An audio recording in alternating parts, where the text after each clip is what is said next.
episode 1 of our brand new Outer East Football Netball show. I'm Steph, here with my co-host Aidan Miller. Aidan, it's so great to be hosting your show with you this season. It's great to be with you here today, Steph, and the 2024 season kicks off just the last weekend and the weekend before that as well, and it got off to a very good start as well, some really close games, which we'll take a look at in a moment, Steph. Absolutely, but before we jump in, let's give you a bit of a preview about what we're going to talk about on the show today. We're going to go around the ground and give you all the latest headlines from across Outer East Football Netball.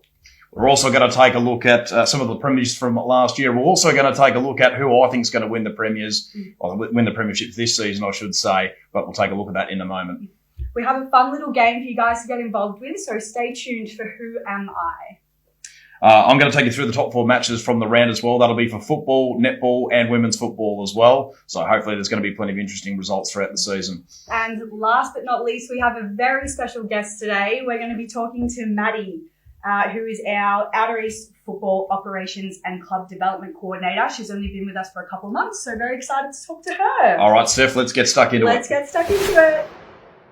Even though the season just began, there's already plenty for us to talk about. We'll start off with some junior news, Aidan. So our junior interleague teams were released last week. If you want any of the details and to see who made those teams, you can go to our website. But yeah, really exciting, and congratulations to everyone who made those squads. We're looking forward to seeing you play later this year. Yes, very exciting news, and a huge congratulations to everyone who tried out and those who made the squad. Speaking of the good news, we should make mention of Yale Tigers, who played their first senior match since the start of the 2022 season. They played one game before they amalgamated with Broadford, of course. Didn't play last year, unfortunately, but they're back, and it's really good to see the Tigers back in action. Absolutely. That was great to see, wasn't it? We can't forget Warburton-Millgrove as well, who launched their first senior women's side in association with Westburn this weekend as well. And in our junior competition, we have a brand new grade. So we have 4 teams in our under 10 girls, and we're hoping that, as time goes on, that competition grows. So exciting stuff. Yep, we also had plenty of games over the weekend. We'll take a look at our match of the round as well between Seville and Warburton-Millgrove, and a really close game it was in the netball and the football. So we'll go through those in a second. But firstly, we're actually going to take a look at some of our milestones from round 1. To start off, Jess Okapinti, 50 games at Upway Tacoma. Ben Munkhorst, 150 games for Warrialla, came back this year as well, did Benny Munkhorst. Jackie Cook, 150 games also for Upway Tacoma.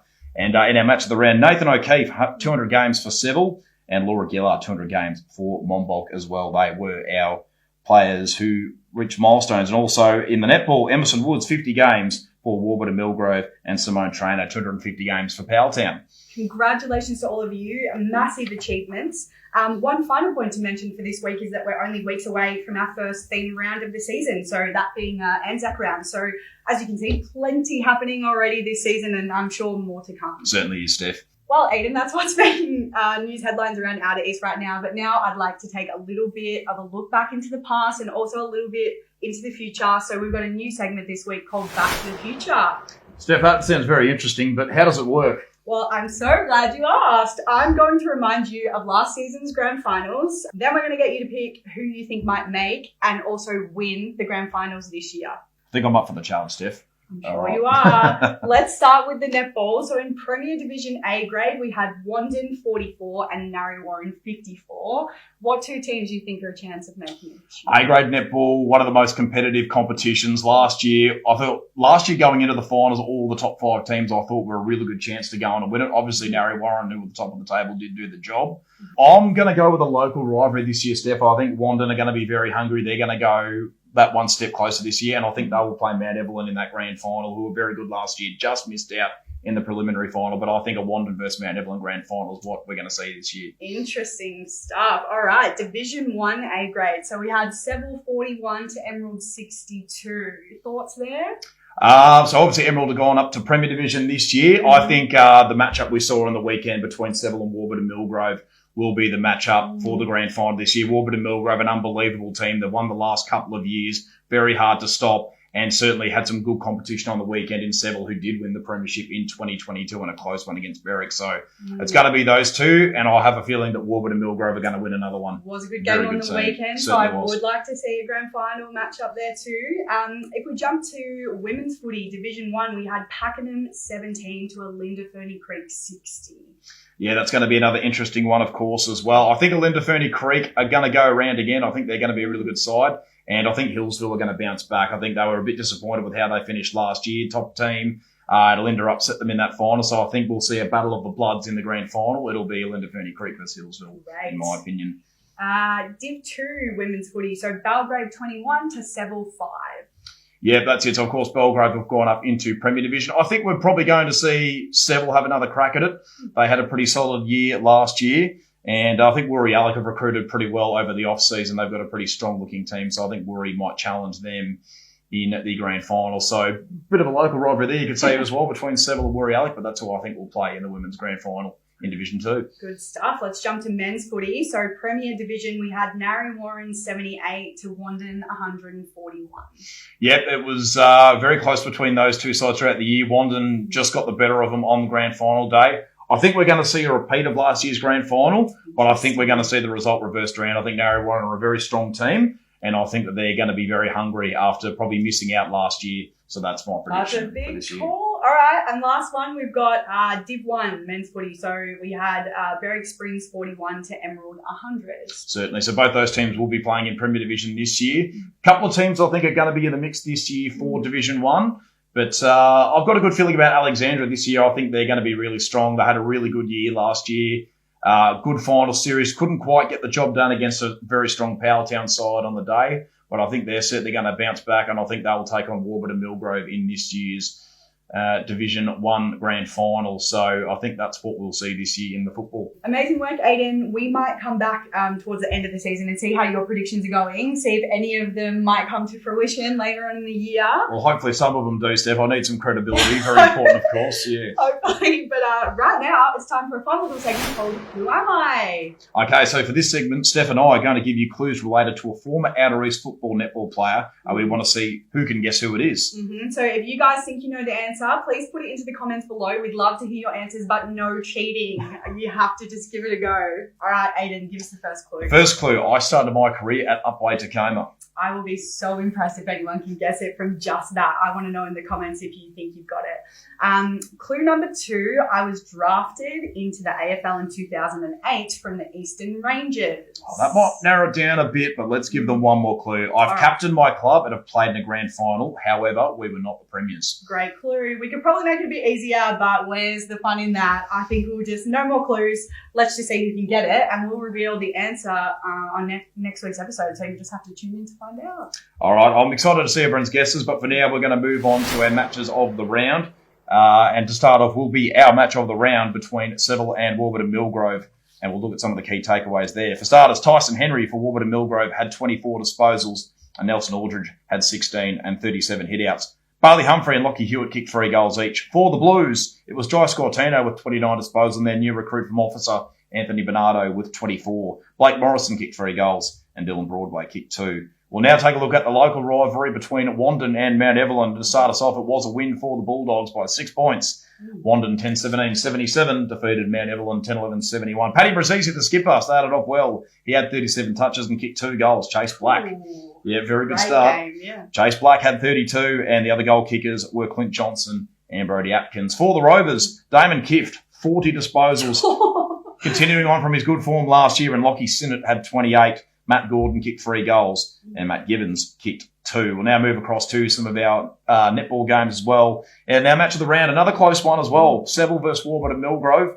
It was Seville 43 going down to the Kookaburras 49, 6-goal margin in the end for Warburton-Millgrove. Taylor Werner, their recruit from Alinda Ferny Creek, started well with 20 goals, and Bianca Daniels had 38, continuing on from her good form from last season. Our other good match of the round was between Rock and Woori Alec, with the Kangaroos just coming away with a slender 4-goal victory. Very close game it was in the end. Chloe Bell started off well with 19 goals, and Danica Kales with 21 goals, the captain of Woori Alec, off to a good start for the season, Steph. Massive standout performances there, and we look forward to seeing future rounds and how everyone goes. Take a quick look at our women's games as well, Steph, as well. Yeah, of course. Berwick Springs 2-4-16 defeated Belgrave 1-3-9, the reigning premiers from last year in Division 2. Taylor Stevens and Kimberly Emile with 1 goal. Sophia Thomas-Tardy with 1 goal for Belgrave. And, of course, in our other matchup in Division 1, Officer 1-4-10 going down to Woori Alec 5-14-44. Logan O'Connell-Webb with the 1 goal, and Casey Wright kicked 2 goals for Woori Alec. And there's some of our better matchups through the round in the outer east this week, Steph? Good stuff, Aidan. Well, in addition to the matches you've just reviewed, we also wanted to share some footage with you guys because Aidan was lucky enough to interview a couple of the boys after our footy match of the round between Seville and Warburton-Millgrove. So, check it out. Well, Bailey, thank you for joining us today, mate. And that was a fantastic performance by the boys and particularly yourself, 3 goals by our accounts. What does it mean to get a win in round one? It was awesome. Look on the social media, everyone tipping against us. We've come in as the underdog the last 2 years, and we just keep winning these big games. It's just awesome to see all the contributors, no standouts. Everyone's just doing their part, and it's just an awesome win for the club, and it means so much to them. Well, Nathan, thank you for joining us here today. Bit of a disappointing result for round one, but still a strong performance nonetheless. What were some of your takings from today? It was a good performance from the boys. Obviously, we didn't know a lot was going to happen with Warby. We knew they were a young crew. We just weren't sure how they were going to come out. They really showed today that they do have a good lot of young talent. Unfortunately, I couldn't get the 4 points today. Of course, you played at the under-18s premiership 2 years ago, and you got a few of those teammates who are coming through. So what does it mean to play with some of those guys you played with for a long time? Oh, it's just awesome. Some of my best mates playing this team, Josh Sharp, Aiden Westlake, they're just awesome footballers as well, and it just means so much to the club. It's in good hands with the young blokes. A lot of teams are struggling to find those young blokes, but we're just breeding them. Another one today, Hudson Semple debuted, Lockie Hewitt, who played for us at the Wessie as well. 2 more just added to the list, and Brock Caneva as well, who was the emergency today, who's 17, who's been turning up at training. So it's just awesome for the club, and they love it. So it's just great. Your 200th game today, mate, and it was a fantastic achievement. Of course, the stalwart of the club. You've been here all through your juniors, for what I'm told. And what does it mean for you today to come out and play 200 games for Seville? It's pretty special actually. Obviously, I've been here all my life. I was kicking here when I was 5. I played all my junior footy here, and I don't know, as this boy was saying here earlier, I bleed blue. Had a really good year last year, fell a little bit short in finals. Is that going to drive the boys to be a bit more hungry this year to get the job done? Yeah, definitely. Obviously, Warby's had some pretty average years the last, 10, 15 years even. So to get back to the top of the ladder last year and to get that exposure to all the young blokes to play their first couple of finals, I thought it was really important. The Powley were the better side on the day, but, that happens sometimes. So hopefully this year we can go one step further and win it all. You're the junior president of the club as well, mate. How important is it to you to look after the juniors and make sure they're coming through and keeping that talent coming through for the Blues? Oh, absolutely, mate. The reason I do it is because I can see what's going to happen in the future with these kids coming through. Even last year we had Blakey Morrison coming through the juniors, and now he's pretty much a regular in the senior footy, and that's how we build footy clubs. Starts from the bottom.